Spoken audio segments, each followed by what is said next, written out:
जुन प्रकारको ढिलाइ गरिरहेको छ, शिक्षकहरूको झन्डै 1 महिना पुगिसकेको आन्दोलनको मागलाई पनि नसोधिकन जसरी तानाशाही दमन चक्रमा उत्रन खोजिरहेको छ सरकार, यसको हामी घनघोर भर्त्सना गर्दछौं, विरोध गर्दछौं र शिक्षकहरू भनेको यो देशका बाल बालिकाहरूलाई शिक्षित गर्ने गुरुआमाहरू हो। उहाँहरूका मागलाई पहिलो प्राथमिकता साथ यो सरकारले पूरा गर्नुपर्छ, अन्यथा यो भन्दा ठूलो जनआन्दोलनको प्रतीक्षामा बस्छ सरकार।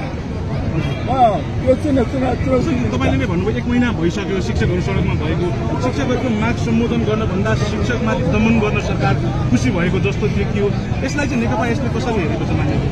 यो सरकारको अकर्मण्यता, जनविरोधी, शिक्षा विरोधी चरित्र हो।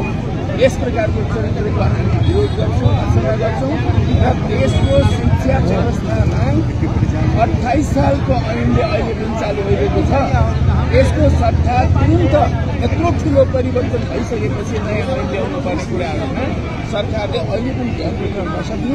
यसमाथि शिक्षकहरूले योजनाबद्ध ढंगले यी मागहरू पूरा गर, कम से कम पनि शिक्षा ऐन लागू गर, जारी गर भनेर गरेको मागलाई पनि नसुन्नु भनेको अकर्मण्यता र नीतिहीनताको, दिशाहीनताको, अराजकताको प्रमाण हो। हजुर आफै पनि योभन्दा अगाडि प्रधानमन्त्री चलाइसक्नु भएको छ।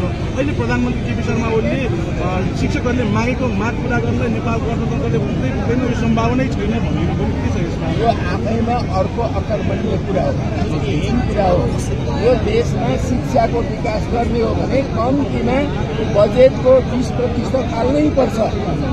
म प्रधानमन्त्री हुँदा मैले 16% हालेको थिएँ, तर त्यो उचाइसम्म अहिले कुनै शिक्षा मन्त्री पुग्न सकेको छैन। त्यसकारणले 20% मेमा हाल्नुपर्छ, बजेट नहुने भन्ने कुरै छैन। यो सारा संसारमा चाहिँ जनताले चाहिँ दिएको जुन राजस्व छ त्यो राजस्वको परिचालन ठिक ढंगले भएको छैन। भ्रष्टाचारका काण्दै काण्डको माला लगाउन पुगिरहेको छ सरकारलाई, तर किन यसमा बजेट दिन सक्दैन? नेकपा यसको कसरी समर्थन गर्नुहुन्छ?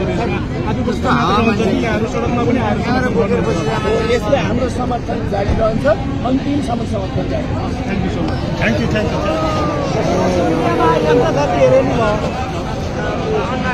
होइन